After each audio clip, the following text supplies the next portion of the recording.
ॐ शन्नो मित्रः शं वरुणः शन्नो भवत्वर्यमा शन्न इन्द्रो बृहस्पतिः शन्नो विष्णुरुक्रमः नमो ब्रह्मणे नमस्ते वायो त्वमेव प्रत्यक्षं ब्रह्मासि त्वमेव प्रत्यक्षं ब्रह्म वदिष्यामि ऋतं वदिष्यामि सत्यं वदिष्यामि तन्मामवतु तद्वक्तारमवतु अवतु माम् अवतु वक्तारम् ॐ शान्तिः शान्तिः शान्तिः सहनाववतु सहनौ भुनक्तु सह वीर्यङ्करवावहै तेजस्विनावधीतमस्तु मा विद्विषावहै ॐ शान्तिः शान्तिः शान्तिः यश्छन्दसो मृषभा विश्वरूपः छन्दोभ्योऽध्यमृतात् सम्बभूव समेन्द्रो मेधया आस्पृणोतु अमृतस्य देवधारणो भूयासं शरीरं मे विचर्षणं जिह्वा मे मधुमत्तमा कर्णाभ्यां भूरिविश्रुवं ब्रह्मणः कोशोऽसि मेधया पिहितः श्रुतं मे गोपाय ॐ शान्तिः शान्तिः शान्तिः अहं वृक्षस्य रेरिवा कीर्तिः पृष्ठं गिरेरिव ऊर्ध्वपवित्रो वाजिनीव स्वमृतमस्मि द्रविणगुंसवर्चसं सुमेधा अमृतोक्षितः इत्युक्तशङ्कोर्वेदानुवचनम् ॐ शान्तिः शान्तिः शान्तिः पूर्णमदः पूर्णमिदं पूर्णात् पूर्णमुदच्यते पूर्णस्य पूर्णमादाय पूर्णमेवावशिष्यते ॐ शान्तिः शान्तिः शान्तिः आप्यायन्तु मम अङ्गानि वाक्प्राणश्चक्षुः श्रोत्रमथो बलमिन्द्रियाणि च सर्वाणि सर्वं ब्रह्मोपनिषदं माहं ब्रह्म निराकुर्यां मा ब्रह्म निराकरोत् अनिराकरणमस्तु अनिराकरणं मे अस्तु तदात्मनि निरतेय उपनिषत्सु धर्मास्ते मयि सन्तु ते मयि सन्तु ॐ शान्तिः शान्तिः शान्तिः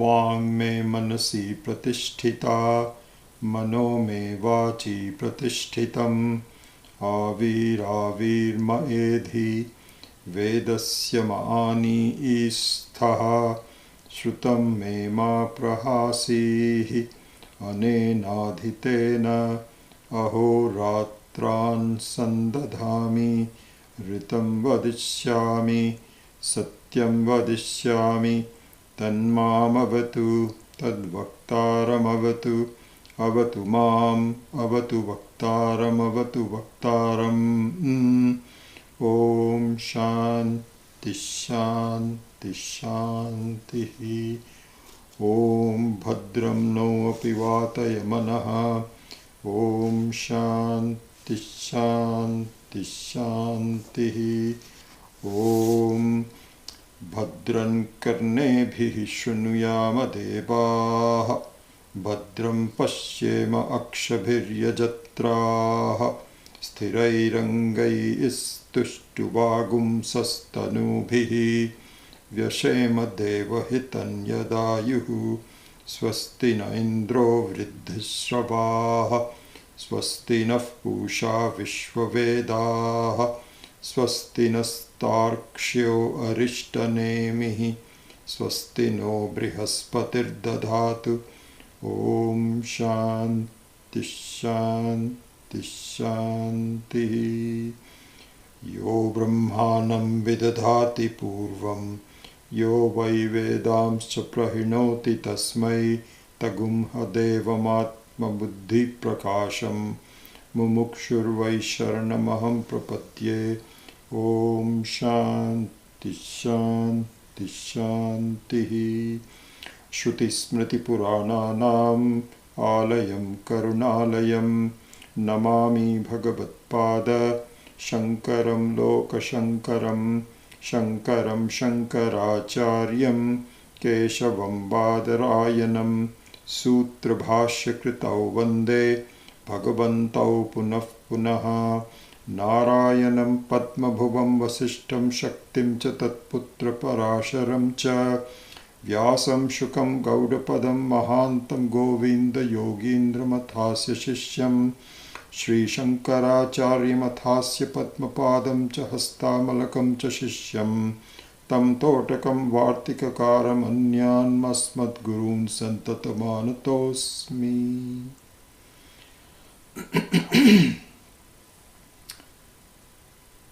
Om Vishwam Darpana Dishyamana Nagari Tulyam Nijantargatam Pashyannatmani Mayaya Bahirivotbhutam Yatha Nidraya Yat Sakshat Kurute Prabodha Samaye Swatmanamevadvayam Tasmai Shri Guru Murtaye Namaidam Shri Dakshinamurtaye.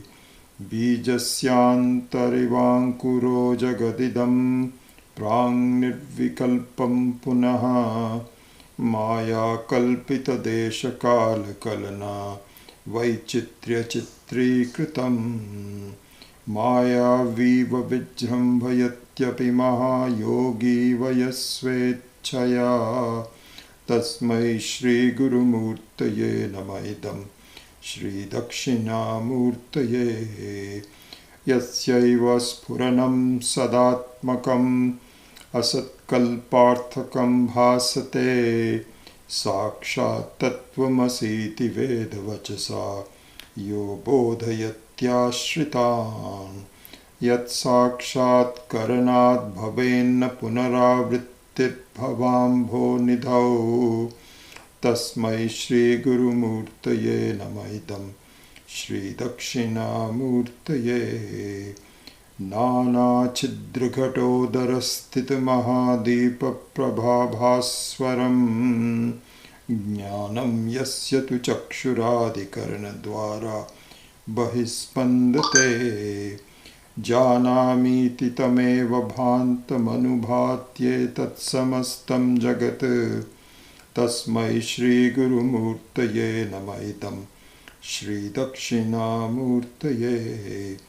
Deham pranamapindriyanapi chalam buddhim cha shunyam viduhu stri balanda jadopamastwamiti bhrantabhrisham vadinaha. Maya Shakti Vilasa Kalpita Mahavyamoha Samharine. Tasmai Shri Guru Murtaye Namaidam Shri Dakshinamurtaye.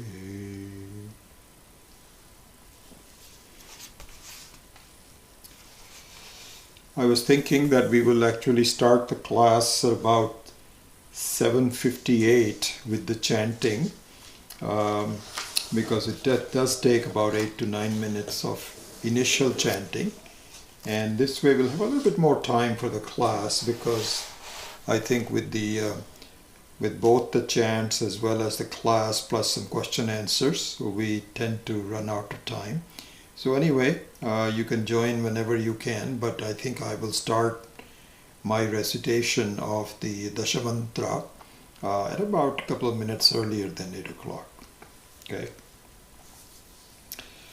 So last week we had gone over the 6 pramanas, or 6 valid ways of gaining knowledge.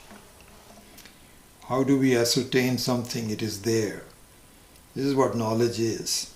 Something is there. Yes, definitely. This is what knowledge is. And the question is, how do we know that? So we went over the 6 pramanas. So in that, and I was just going to just briefly mention these and then go on to other topics.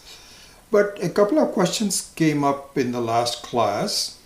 One was by one of our students, experienced senior students, Gajananam, who very validly pointed out, and these are the kind of questions I think you should also be sensitive to when the classes are being held. So he said, we had given 2 examples, one about Anumanam and one about Arthapatti. So the Anumanam example was that the forest is on, the mountain is on fire because I don't see the mountain directly, but I see some smoke. So through the inference, so this is what I call Anumanam, inference, the mountain must be on fire. So this was one example given on the Anumanam. Then we gave an example about the Arthapatti, that if you wake up in the morning and you find that your ground around your own house is okay, it's really dry almost, but if you go down the street, you find there are puddles of water on both sides of the street, especially in India where you have, the roads are not that wide and there's a lot of mud on both sides of it and so on. So if you go there and you find, my gosh, I didn't realize that it must have rained last night. This is the example of the Arthapatti. So Gajananam had asked, why can that also be not taken as an Anumanam? Both of them really, I don't see the distinction between them. So that triggered some thoughts in my mind. And subsequent to that, another very serious student, Shanti Ganesh from Mumbai, wrote an email to me. Shanti generally does not attend the class in person because it gets to be so late, but she invariably listens to the classes and then sends me an email later. And she is I'm finding out quite a senior student. She actually has gone through lots of Upanishads directly with Swami Paramarthananda, and not only that, she's been following the Brahma Sutra classes with him for a long time. I'm really surprised why she's even, let me turn my phone off. Why is she even attending these classes? But so if she enjoys it, it's fine. Anyway, so she had given some distinction between Anumanam and Arthapatti, that one was done a long time ago and one is present. So I looked at her explanation and so on. So I decided to spend some time on this topic. I was not planning to do so, but I think the independence of our class is that from time to time we can get into the depth of it without really waiting for the normal sequence of things. And so if you're okay with it, this is what I intend to do. I had already signaled to you that instead of just taking the Shankara Bhashya word for word, so on, we will deal with the matter conceptually. And even though the teaching of the Brahma Sutra does not yield in direct knowledge, because the direct knowledge all comes from Upanishads. Nevertheless, I think we will interrupt the sequence of the Brahma Sutra by imparting some knowledge based on Upanishads and other sources. And we will pause and talk about the Vidya and then retain our sequence of the Brahma Sutra. This is what I intend to do, and I assume you are okay with it. So here is an example that I am deciding today to spend a bit more time on, this distinction between Anumanam and Arthapatti. So, you ready for that? Let's go into it. And in fact, part of this emphasis and this focus is again what I had been mentioning for a while, and I will continue to do so, that we should all aspire to look at the concepts unfolded in Vedanta as directly applying to me, as opposed to something which is given in the books. It may start by looking at something given in the books as an academic exercise. That's okay. This is where we all start. But eventually our goal should be that unless I can see that in myself, I can see it directly, yes, this is true, then the promise of that concept has not yet been fulfilled. Okay, so this is an important thing. And this is an example now. Let's look at the Anumanam versus Arthapatti as an example of this thing, that it is just academic. You can look at it and say, oh, there are 6 pramanas, there is pratyaksha, there is Anumanam, there is Anupalabdhi, etc. And now you become somewhat knowledgeable. You can talk to someone and impress someone. You can walk up to someone and say, did you know how many sources of knowledge there are? And the person says, what? I don't know. What do you mean? So you impress the person. There are 6 of them. And then the person also says, wow, you're very knowledgeable. But really, what has it done for you? This is what you have to ask yourself. So we should keep this drishti in mind whenever we are looking at all of these kinds of things. Again, so let's get back to the main subject. Okay. So here's the thing. It turns out that this distinction between Anumanam and Arthapatti, as it deals with me, is a very important distinction. And in fact, the teaching of Vedanta is predicated on a correct understanding of Arthapatti. And this wasn't always clear to me as well.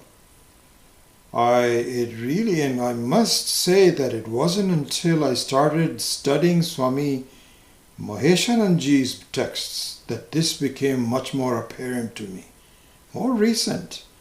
When I've been studying Vedanta for 40 years, it wasn't until the last 10, 12 years, and even more recently, that it began to dawn on me why this is so important.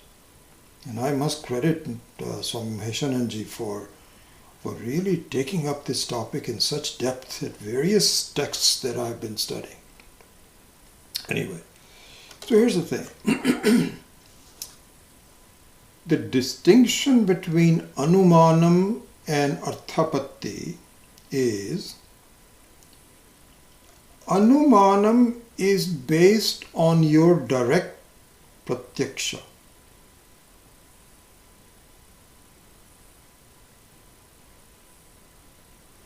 Anumanam is based on pratyaksha.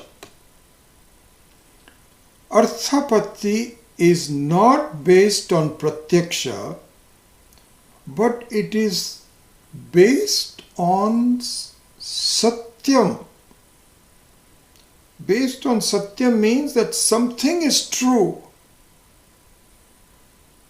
It is definitely true. But you don't know why. So now if we go back to the example of the mountain being on fire, there you see that the symptoms, which is fire, actually we'll go into this in great detail later on when we go into Brahma Sutra analysis and so on. So that's coming up. So I just want to give you one thing. So in the case of the mountain being on fire, you can see the mountain and you can see the smoke. So there is pratyaksha happening right in front of you. And so based on that, you do an analysis that even though I don't see the mountain because it is hidden by trees and foliage, so you don't really see the mountain being on fire, but really speaking, you see that there is some smoke which has to be there. Because unless there is smoke, this is what is called Vyapti Jnanam, which we will study later. And I think I sent you some of the Devanagari words on these elements of the Vyapti Jnanam. So anyway, so that's the mountain. Now let's go back to the street being very wet. And another very traditional example that the Vedanta gives is a pujari, your favorite priest in the local temple, doesn't seem to be eating much at all the whole day, but he's still quite bulky in his body and he is really overweight. And so you don't know how that can be. You don't never ever see him eating. Even if he eats very little. And so there is something going on. You don't see him eating, but yet his body is overweight. So this is another example. Let's go back to the example of the street being wet. So there, all you see is evidence that there is something going on, but I don't know how. You did not see the rain. You see, if you could see the rain, then you could see. So for example, another example of Anumanam is, you don't see the Vayu, but you see the leaves moving. So sometimes, you get these the weather predictions that today is going to be very windy. And sure enough, you look outside and you find that your trees that are normally limp, not moving at all, their leaves are skirting, they're moving. You don't see the wind, but you say, aha, the weather report was right, it is starting to be windy. So that's another case of Anumanam. That's Anumanam, not Arthapatti. Because you can see the leaves moving. Now in Arthapatti, what happens is that you don't see the direct perception. You don't have the direct perception of what is happening. You see evidence of it.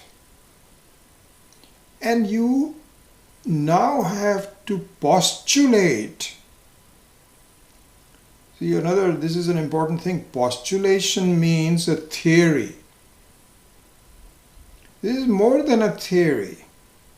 Your mind now has to wrap around all the possibilities that could have happened to create that condition that you did not see.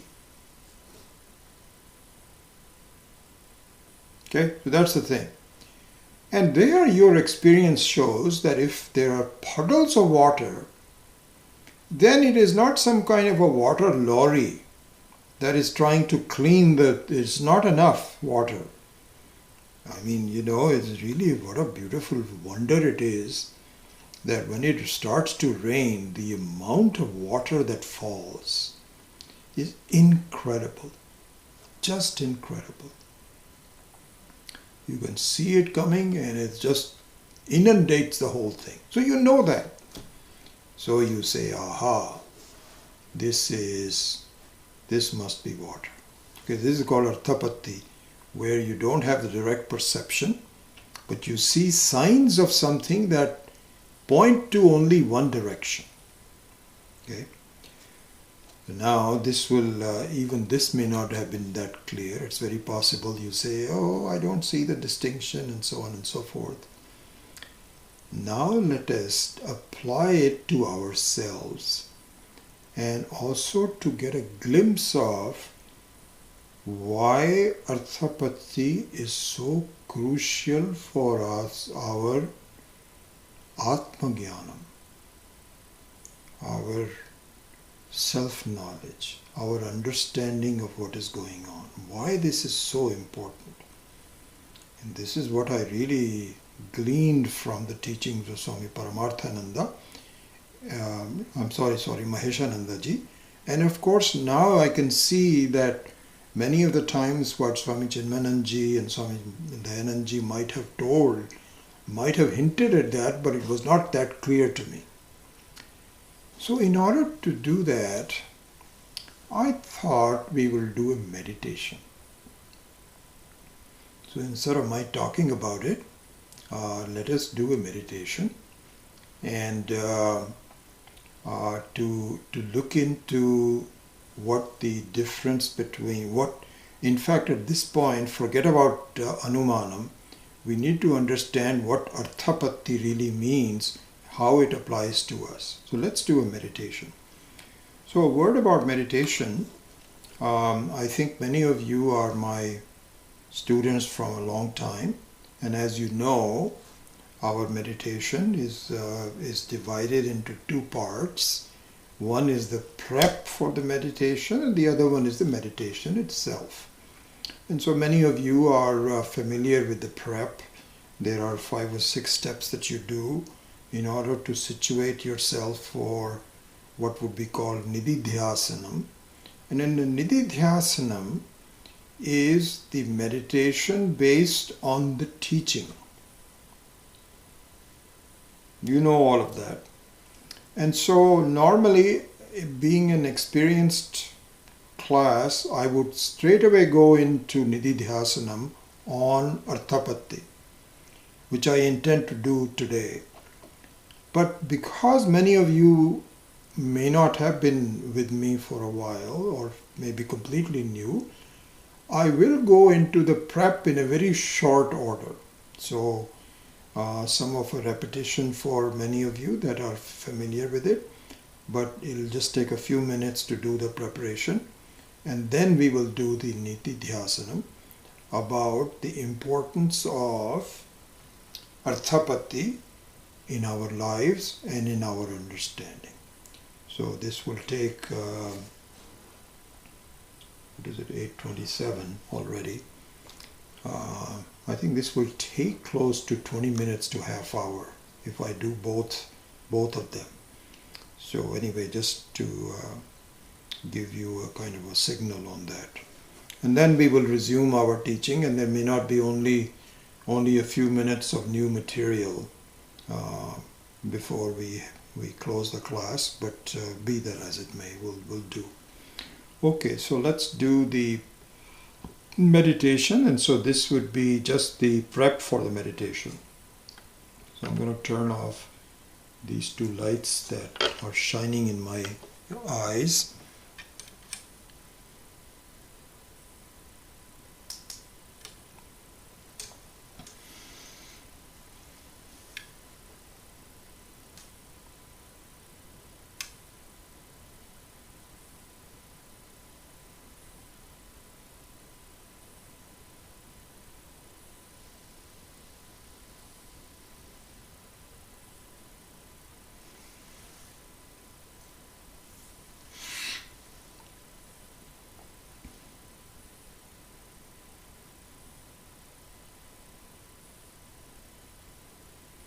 Om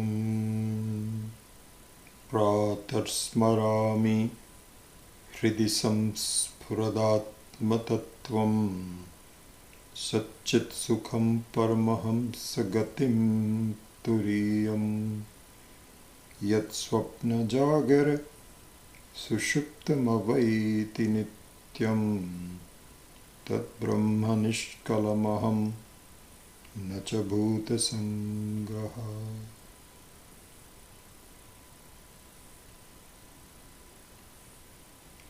So if you could take a seat, a comfortable seat, but not overly relaxed. So the right asana is one where you don't tend to go to sleep, but you are relaxed and are able to keep the posture without having to move during the meditation. So you can sit on the ground if you like, or on a chair, it's okay. But that is the overall sense of the asana. The meditation should be started with a sankalpa. And a sankalpa means,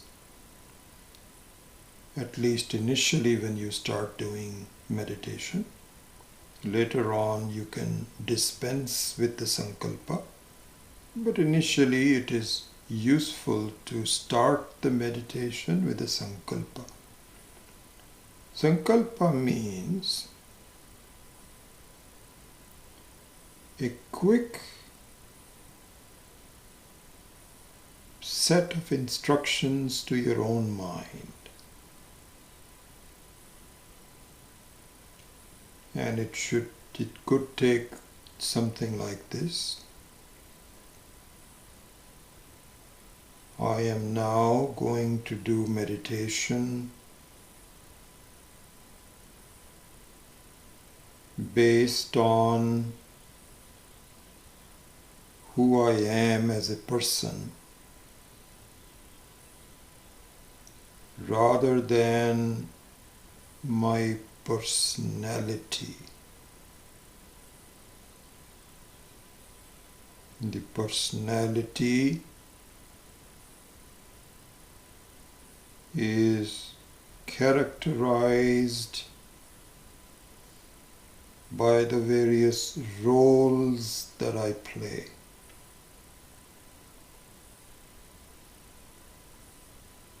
This could be called the Saguna Atma.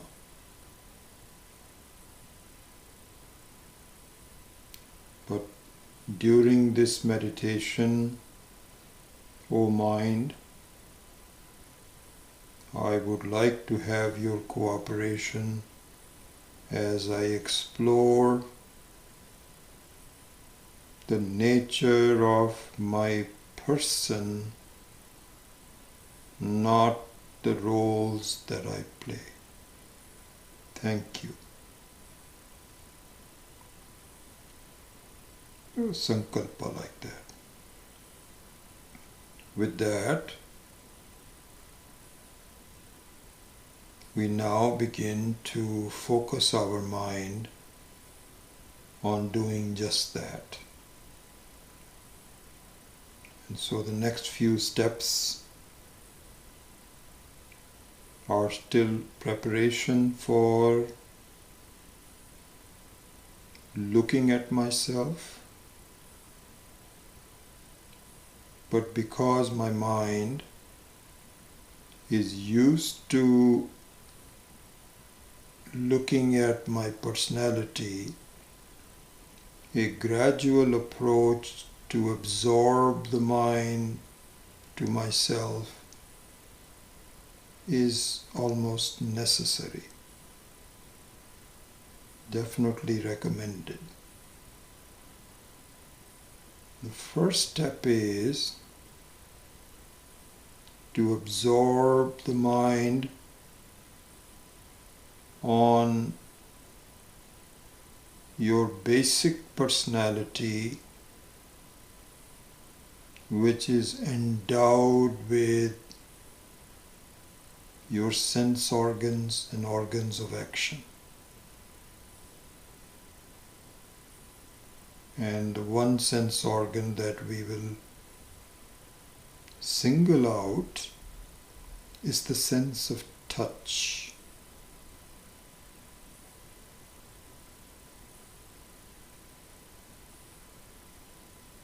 So look at the various points of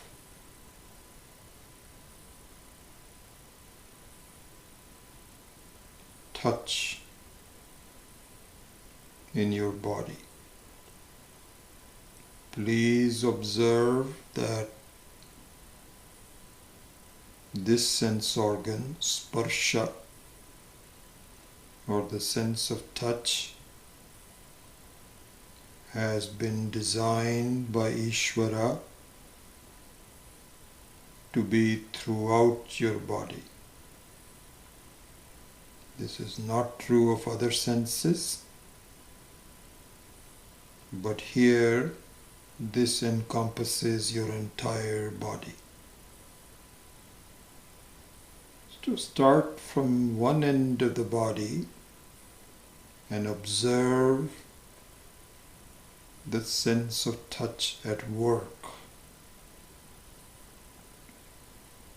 Feel the feet touching the ground.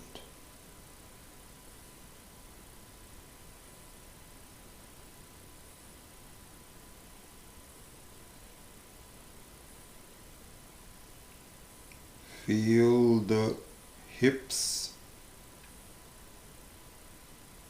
and the thighs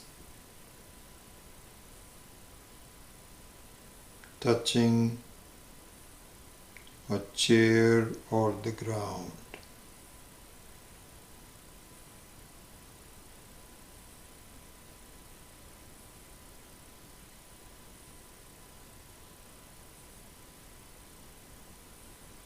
Feel the touch of your arms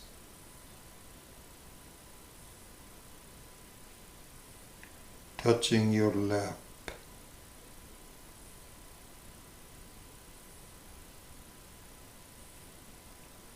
Feel the touch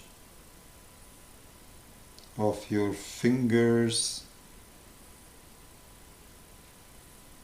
clasping each other.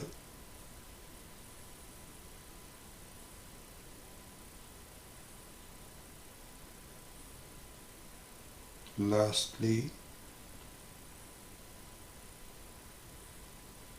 feel your eyelashes touching each other.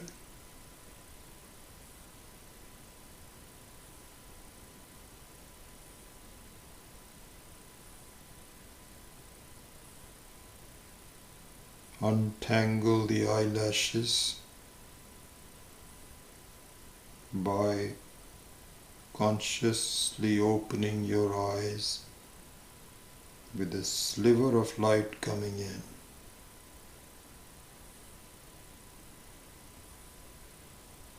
And then close the eyes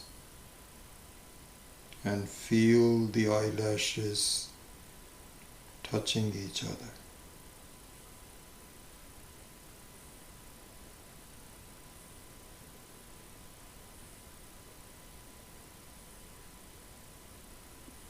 You can do this a couple of times.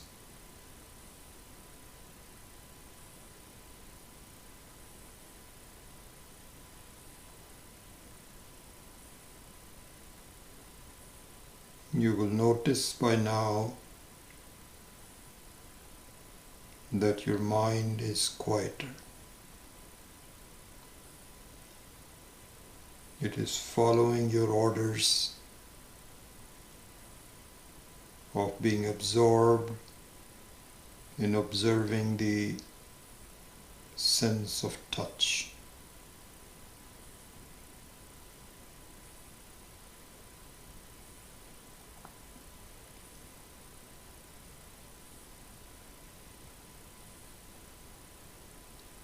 We will will just take one other step during this process of preparation before we switch over to Nididhyasana. There are some other steps,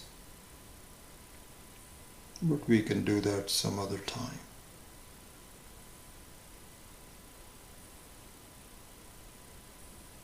This step, in addition to observing the sense of touch, is to observe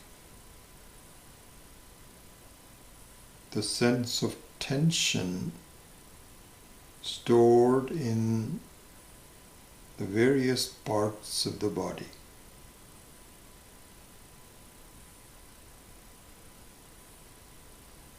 So this step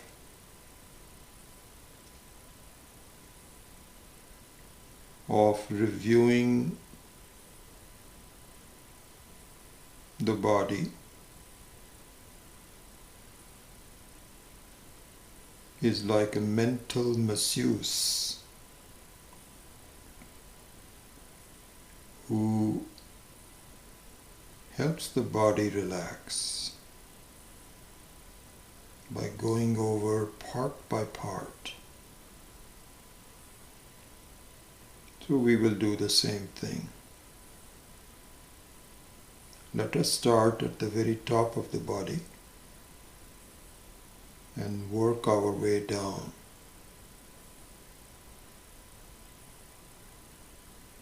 The first place is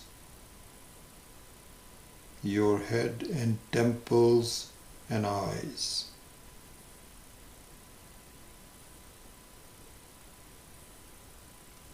Pause there and inquire about any tension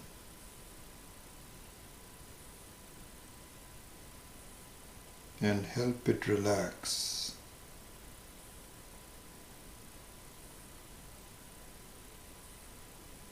Just by your attention, it does relax. One technique you can use is to help it relax with each outgoing breath.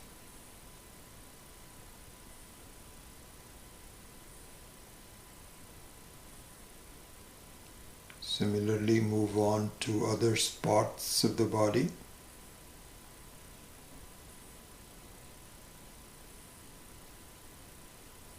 That harbor tension. The neck and shoulders.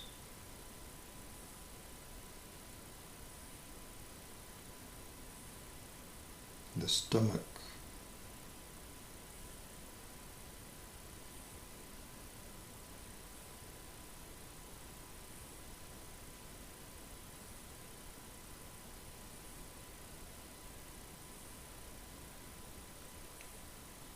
So complete a review of the body parts and the whole body as a unit.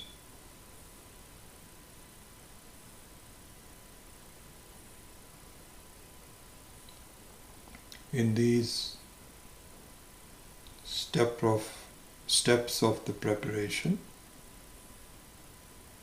one thing to keep in mind is not to look at an absolute status of relaxation, just a relative sense of relaxation.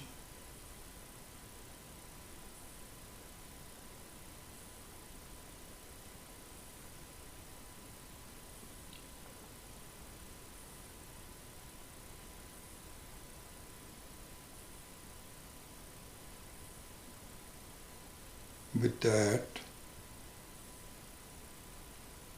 let us briefly look at what Arthapatti means. to me, to I.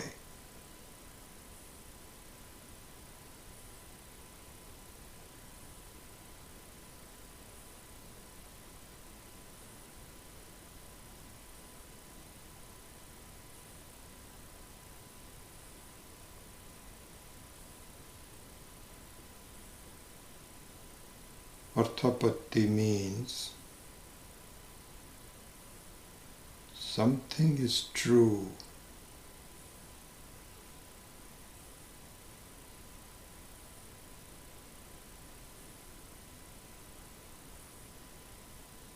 And I have to become knowledgeable and be certain about why is it true.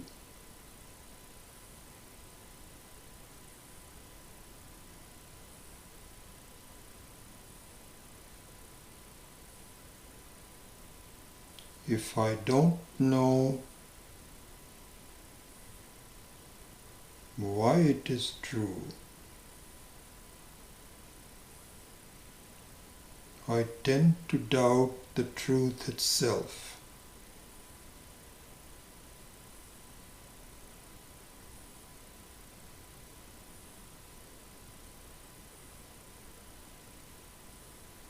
So to remove the doubts about the truth,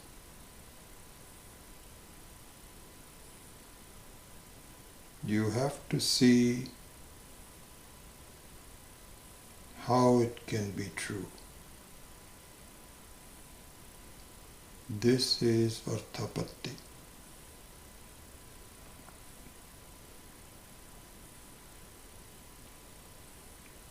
What I see as the truth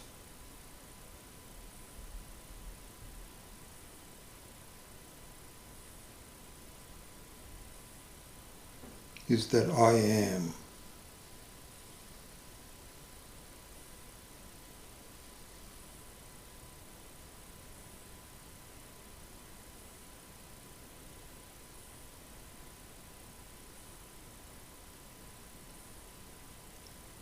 In and through what I am, I am.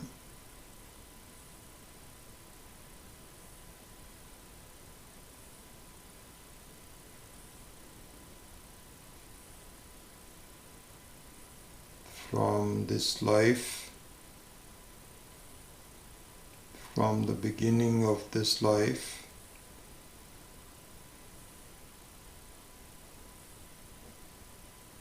I am.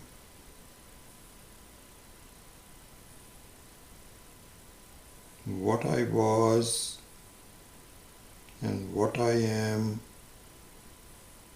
may change. I was a toddler.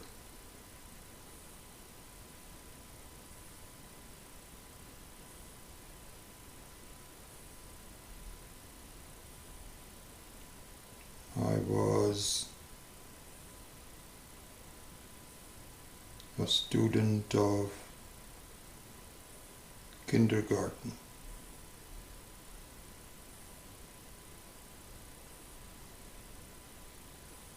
I was a teenager.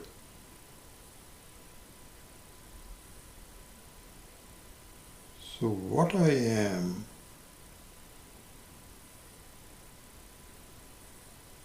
may change, but the common thing is I am. Even now, I'm hearing, I'm watching, without giving up my status as I am.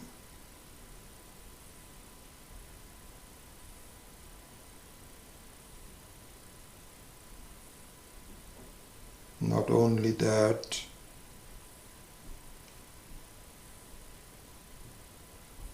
I find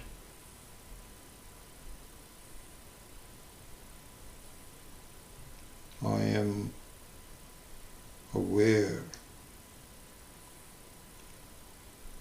I have knowledge, awareness in the form of I know. What I know may be different, may be changing.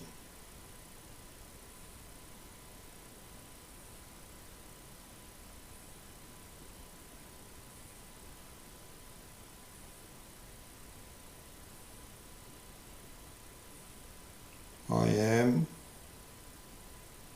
and I know are one and the same thing.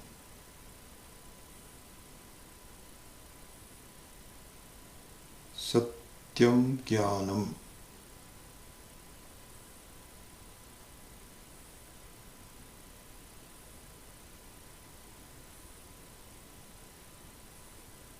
And I find no limits to the fact that I am.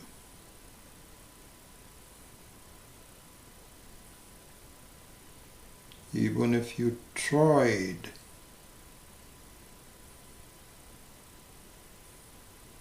you cannot put a limit on I am. Similarly, no limits to I know.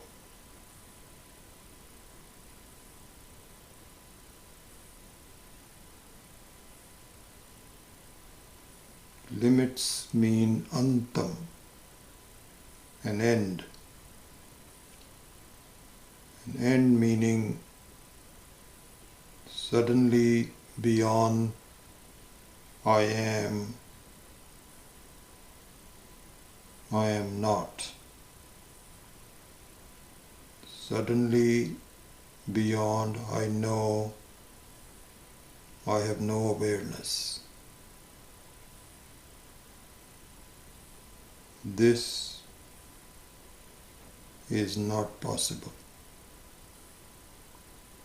There is no antam to I am and I am aware.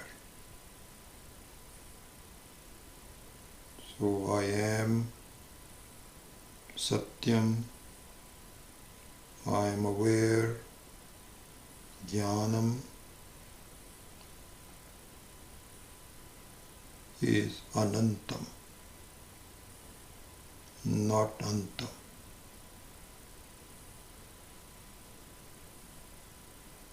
Like a space,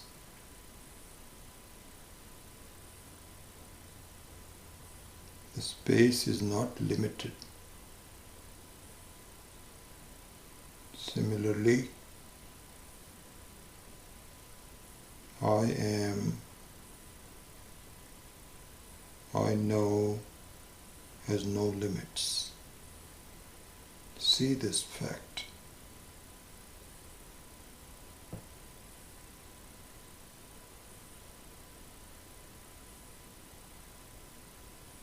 So this is the truth.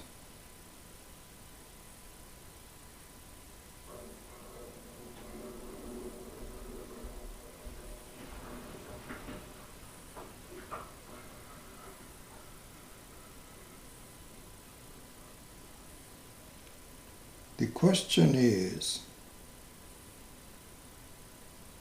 how is this truth?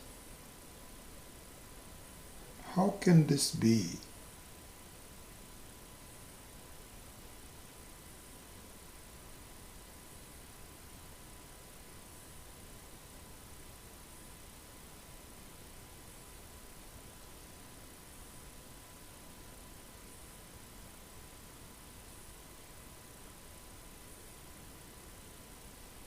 So the Shastra says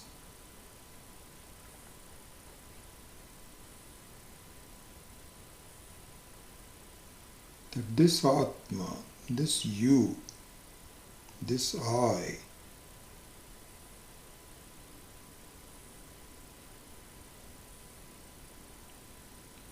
is self-existing.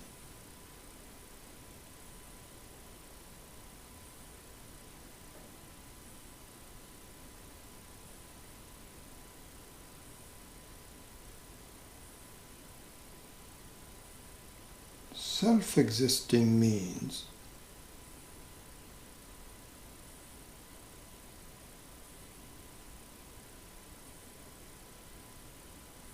it doesn't need anything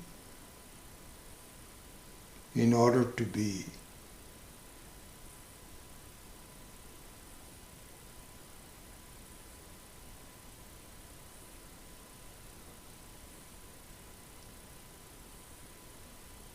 It doesn't need any basis.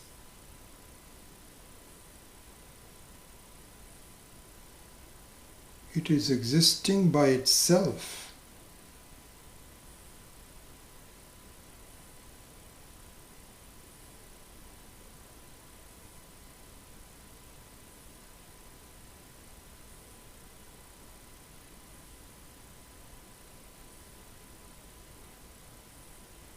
Swayam bhavati, swayam bhuhu.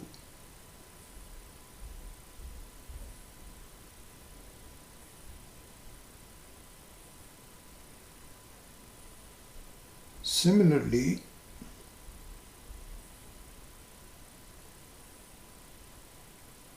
the awareness, the knowledge, I know, is Swayam Jyoti.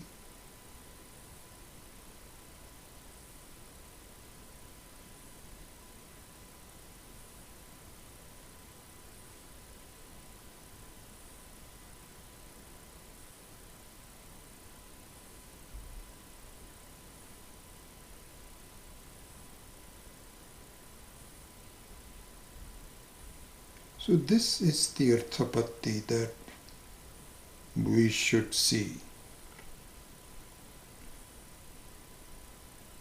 There is no other way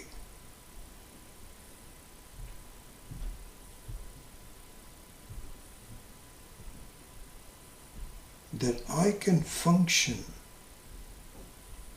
that I can be in my life.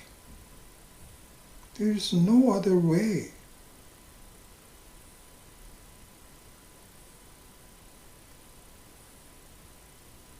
So just like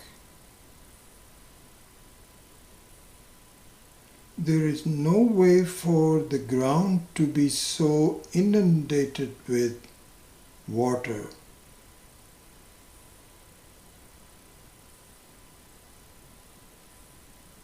except for a rain, a heavy downpour during the night, which I did not see. But I don't need to see it, because there is no other way. So wet can the ground be?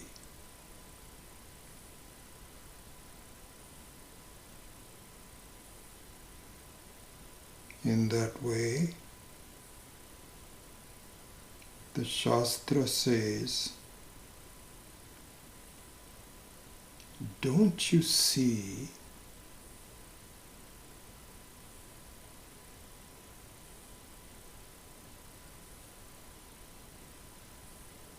that you are Swayam Siddha, Swayam Jyoti,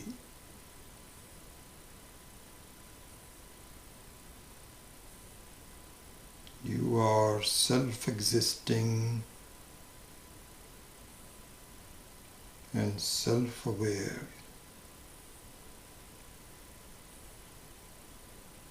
The word self here meaning without any external aid.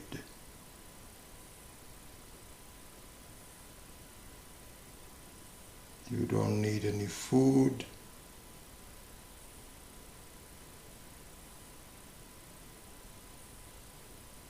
You don't need any evidence.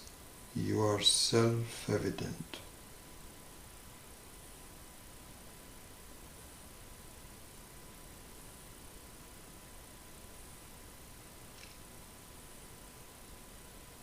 So therefore,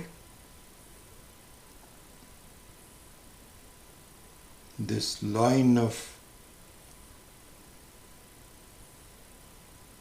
thinking and following the teaching is arthapatti applied to myself.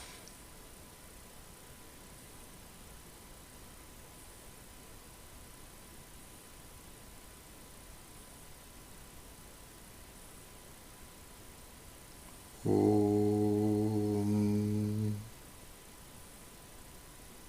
Shanti Shanti Shanti.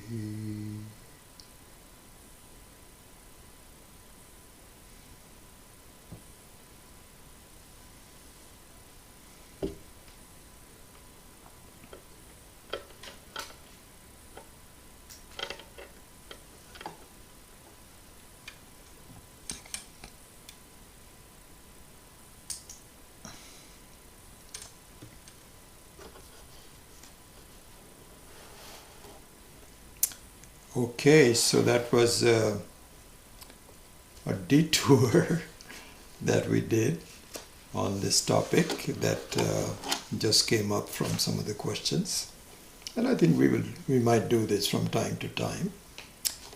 But now we resume our forward march towards Brahma Sutra, and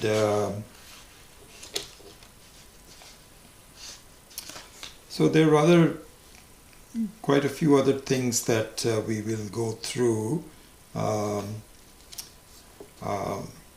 One student, Amit, had asked me that he has seen these commentaries on Brahma Sutra by many other people, including Ramanuja, Vishishta Advaita.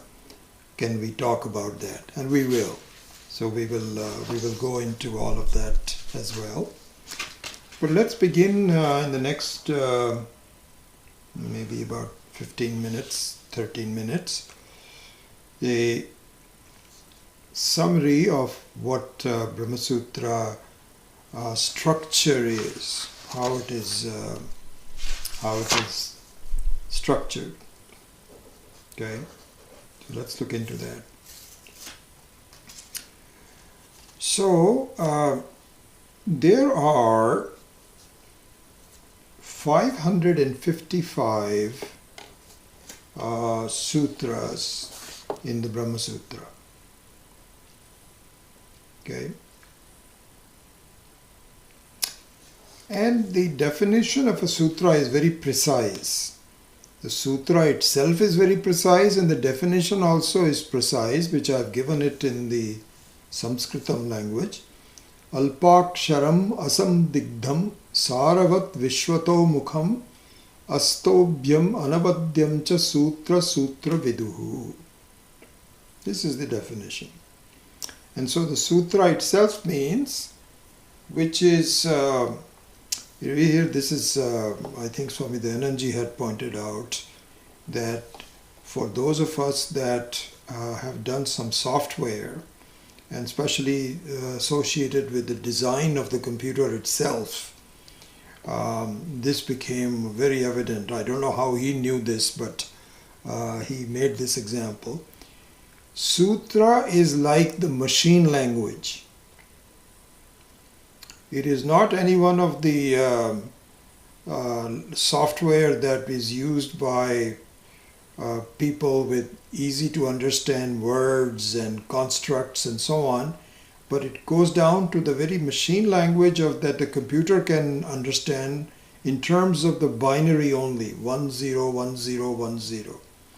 And for those of us that did some work on the design of the computers, this became a very good example. So the sutra is like a machine language. Machine language in the sense that first of all it is, now you can see this, concise, alpaksharam.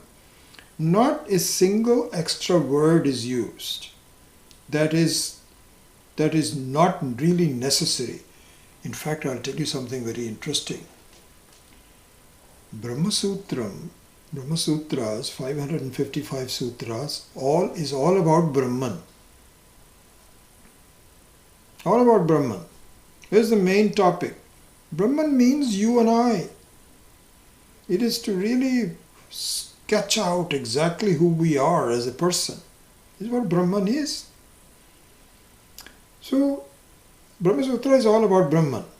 In all of 555 sutras, do you know that the only time the word Brahman is used is in the first sutra?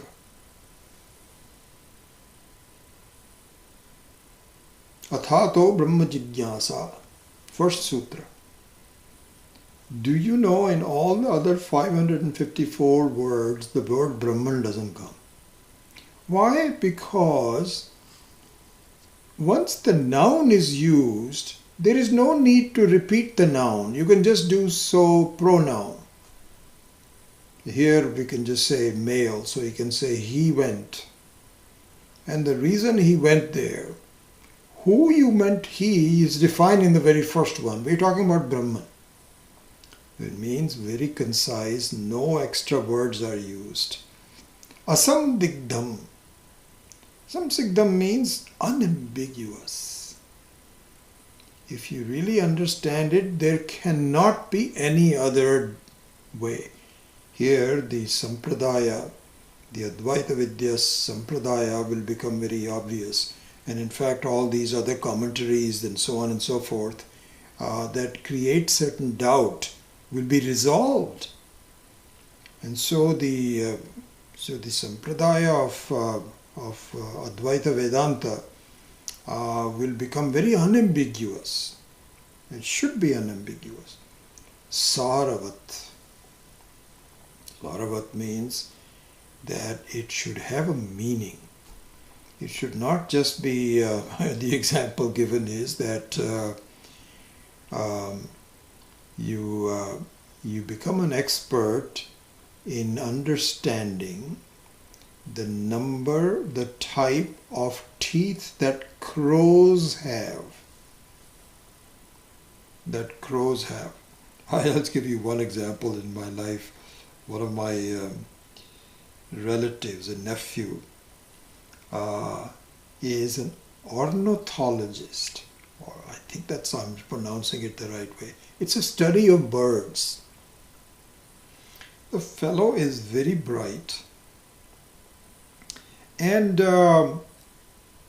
he went to grade school Cornell to do his PhD in birds. And he had to climb up on top of the trees to kind of look at to see how they breed, how they attract, how do they have mating calls, all kinds of things. And he's an expert at that. Just amazing. The question is why? And even now at the later stages of his life, he's saying, well, maybe I should look at something applying. Because all he can do is to teach others how to look for birds.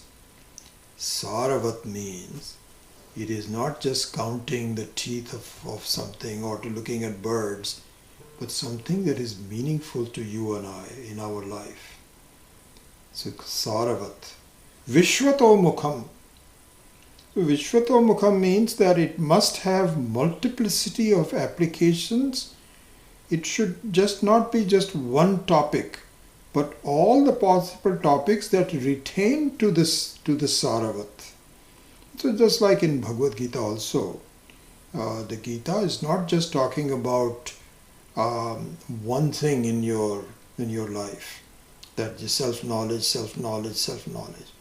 But all the other related aspects, including sadhana, about transactions in life, bravery, about vairagya, all kinds of things it talks about. Even though the end result is very simple, but we, being complicated in our lives, we are faced with a variety of different situations that need to be addressed, and there has to be some instructions for each one of them. That's why in the Bhagavad Gita many people misconstrue that Bhagavad Gita just means that lead a dharmic life. That is what it says. No, that's not what it says. Dharmic life has to be led as a prelude to something. But yes, it does talk about dharmic life. Vishwato mukham. Astobhyam. Astobhyam means that free of adjectives. Oh, this is so great. Brahman is so great. This is so wonderful. This. Hey, it'll become obvious that it is great. You don't have to talk about it. We don't need your unnecessary embellishment. So the sutras don't do that. Machine language. Its greatness, it becomes self-evident. Astobhyam. Anavadyam. Anavadyam here, our acharyas have said, you can say there's some commonality in this, but really, so anavadyam means mistakes and repetitions. Oops. Oh yes, I have already said that before. I don't have to say that. No. If something is given, it has never been given before, it has a meaning. Anyway, this is the purity of the sutras that is defined by those who know the sutras. Alpaksharam asamdigdham saravat vishwato mukham astobhyam anavadyam cha sutra viduhu asti. So anyway, so now the sutras are divided into 4 chapters, so called adhyayas. So, and each adhyaya has 4 sections. So there are a total of 16 padas, 16 sections in the entire Brahma Sutra. Okay, we'll go into that later on. Each pada has one or more adhikaranam. So this is an important word that you should really remember, the word adhikaranam. Adhikaranam is a technical word. It can have different meaning in different contexts. But here, the word adhikarana means a separate topic. A separate self-contained topic is called adhikaranam. So for example, one topic would be antaryamitvam. What is an antaryami? Which we will study later on, hopefully. I don't know how long we will study this. I'm committed to do, this is something, out of 555 sutras, I am committed to do 4. Chatush Sutri. After that, I'm just going to pause and look at you and see whether we want to continue. And if you say, let's do something else, then we'll stop. But in the 4, it's not incomplete. The 4 sutras are the most important sutras in the entire one. So at least I would have accomplished something. But nevertheless, I will stop at that point. If you say, this is good, let's continue this class, we will continue the class. Anyway, so the adhikaranam is a topic. And so here the antarnamitam is one. Another one, for example, is very interesting in the sense of our meditation. He talks about, so it is Vishwato Mukham. I mean, all kinds of things are talked about. One of them is Believe it or not, this is interesting. In doing meditation, what is the best posture? This is an adhikarana. Interesting. You would think that why is Vedacharya talking about? Because this is important. Because he has to look at it. And in fact, that's the very nature of the Brahma Sutra. He's going to look at various options. And like the Supreme Court defined, this is the only one that you should do. So to close off that topic, he says, sitting asanam is the only one you should do in meditation. Don't do meditation while standing up. I mean, you can. Once meditation becomes natural, yatra yatra manoyati tatra tatra samadhayaha, as it says. That's a different thing. That's a much more later stage. But in the beginning, don't do while you're walking. Om Namah Shivaya, Om Namah Shivaya, and then you hit into something. Traffic. No. Don't do lying down. That you should definitely not do. You know why? Because if your meditation is very effective, you'll go to sleep. Anyway, so all of that is discussed as a topic. That is called an adhikarana. So it has, each pada has one or more adhikarana, and there are 191 adhikaranas. Swami Paramarthananda said that sometimes people say 192. Well, I can't distinguish between them. They all look the same to me. So we'll just keep it to 191. Okay. I think what I will do is come to a close in the class. It's already 9:16.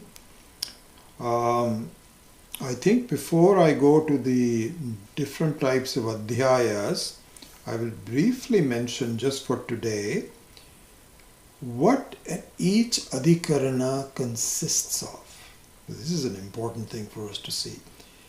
So, Vedacharya has done a wonderful job of having a structure for the analysis.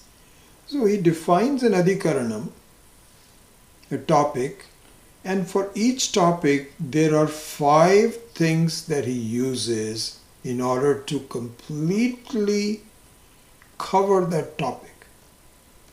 And those are Vishaya, which is what is the subject matter, which obviously is the definition, like Antaryamitvam, or the sadhana, the asana rather, not sadhana, but the asana in a meditation. That can be a topic. That's the Vishaya. Then the second one is the Vishaya. So this is the palatal sha, not the other one. And so the Vishaya here means doubt. Why are you even... So the question is, why are you even talking about a topic? Why should we talk about it? We should talk about it because for each topic there are multiple ways of looking at it. Some are doubtful. No, like the Antaryami. Is it Ishvara the Antaryami or Jiva the Antaryami? Which one of them is this? Or maybe the whole Jagat is the Antaryami. So there is a samshaya. And in fact, this is solidified into the next one, which is called Purva Paksha. The Purva Paksha means a definite objection. Definite. Even if so, the doubts are multiple, but the Purva Paksha says, no, this is the way it should be. This is the way I understand it. And if the Purva Paksha is, if there is a Purva Paksha here just means always there is something which is not agreeing with what we want to point out to be the truth. Some problems in the truth is called Purva Paksha. And Siddhanta is the answer to that, and Sangati, which is a connection between them. You know, I always keep forgetting that we still have to do some more chanting, and I always delay that. I have been delaying it, so I need to get into the habit of definitely stopping at about 9:13 or so So my apologies for that. So let's finish doing this, and then hopefully we will have some time for questions. Again, I think I've got you squeezed today despite my best efforts. So I will do that better. Okay, let's do the last 5 of Dakshinamurti Stotra. Rahu grasta divankarendu sadrisho maya samachadnat sanmatra karanopasamharnato yo bhut shushuptaf puman pragaswapsamiti prabodha samaye yapratyabhigyayate tasmai shri gurumurtaye namaidam Shri Dakshinamurtaye Balyadishu api jagradadishu tatha sarvasvavasthasvapi vyavrittasvanuvartamanam ahamityantaspurantam sada swatmanam prakatikaroti bhajatam yo mudraya bhadraya Tasmai Shri Gurumurtaye Namaidam Shri Dakshinamurtaye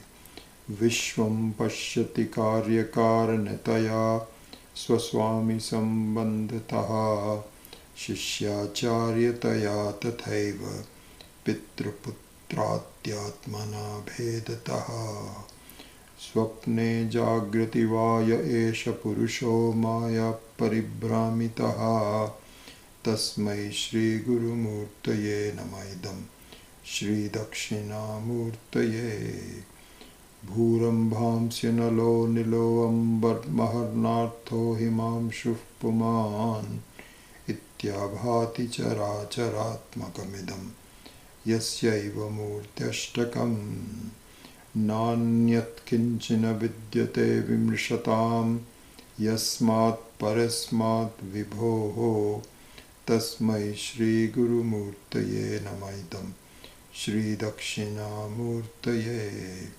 Sarvatmatvamiti Sputikritamidam Yasmatamushminstave Tenasya Shravanat Tadarthamananat Dhyanat Sankirtanat Sarvatvamaha Vibhuti Sahitam Syadishwaratvam Swataha Siddhye tat punarashtadha parinatam Chaishwaryam avyahatam.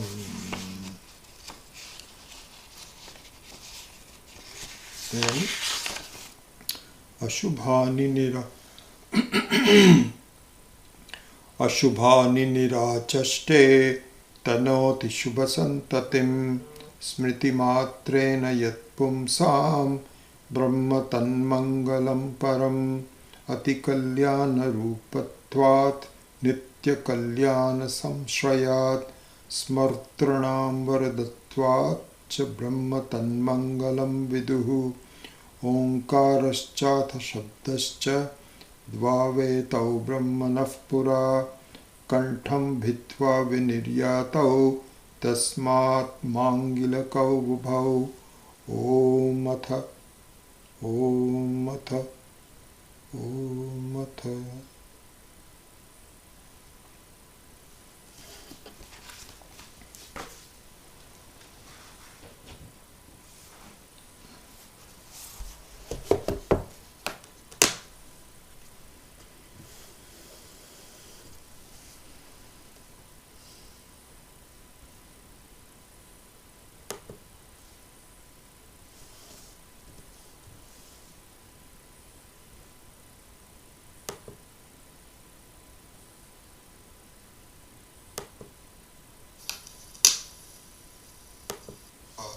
Siddhi.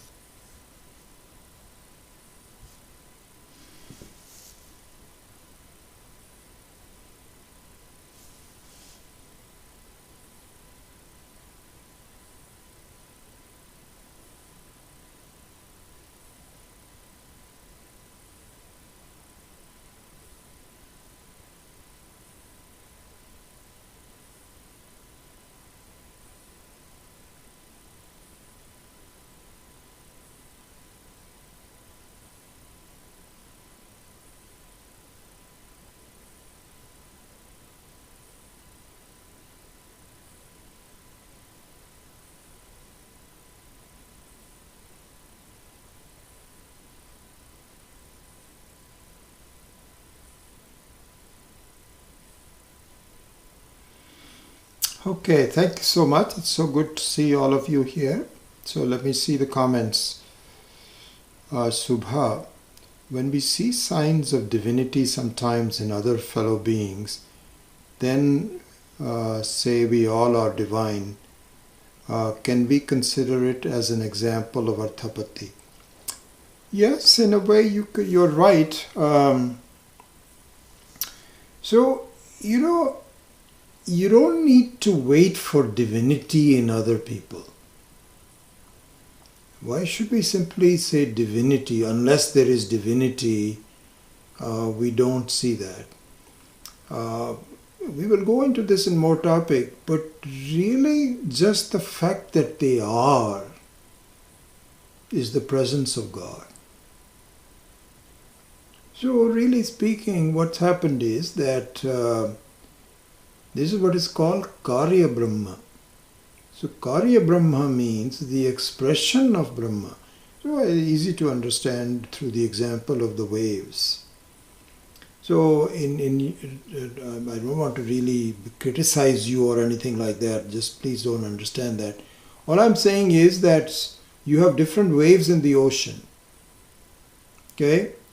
And you look upon them as an expression of the ocean. This is called Karya ocean.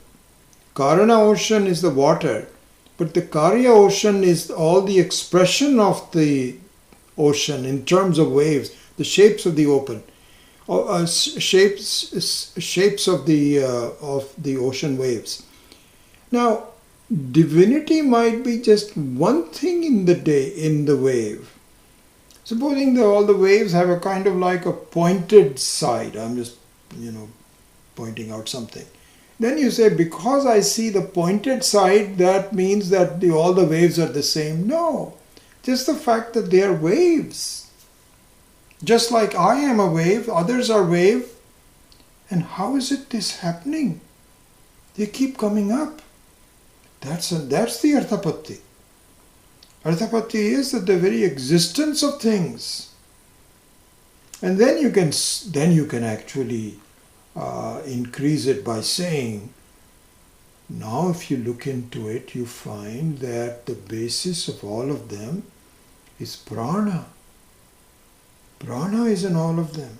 All of them have hearts. You cannot have prana without having this very important thing which is a beating. All of them have it. That is not divinity. Divinity is whether they have it or not, it doesn't matter really, honestly speaking. Because everybody is the same. Anyway, that kind of a thinking. We'll go over that in some other time. I'm pressed for time. Kalpana. Could Sushupti be considered to be a strong evidence of Arthapati as my existence and knowledge comes back when I wake up? Yes. Yeah, so not only Sushupti, you're saying that any continuity of life, just the fact that I was a baby at one time and now I am an older person, and I am. So whether I'm asleep, I am. Whether I'm young, I am. So the entire continuity of life should be considered to be Arthapati. That's what we were talking about in the meditation. And we never really even think about it. But no other way is possible unless the Atma was Swayam Siddha and Swayam is Satyam Jnanam Anantam. And the Satyam Jnanam Anantam is the very Karana Brahma, is the very water in the ocean. And then it starts to express itself in various forms, sometimes asleep, sometimes awake. And I should see the commonality of it, and especially with respect to ourselves, that my awareness never changes. I always am. Whatever if I'm doing something, not doing something, listening, talking, whatever it is, awareness, awareness, awareness, awareness. How can that be? Shouldn't that also be dependent on something? But it isn't. That is Arthapati. So yes, Sushupti is part of that, yes. Akshay. As you were taking us through meditation, it occurs to me this was so well encapsulated in the 7th shloka of the Dakshinamurti Stotram. Yes, Akshay, we will go through. Actually, it's interesting you say that, because what I want to do is, as I promised already, we will take up each of the Dakshinamurti Stotram as a small topic, just like we did today with Anumanam and Arthapati. We will take that as a small topic apart from this Brahma Sutra. Just focus on that and perhaps do a meditation on each of the 10 verses of Dakshinamurti Stotram as a kind of like a byproduct of this course. So yeah, we will do that. Good.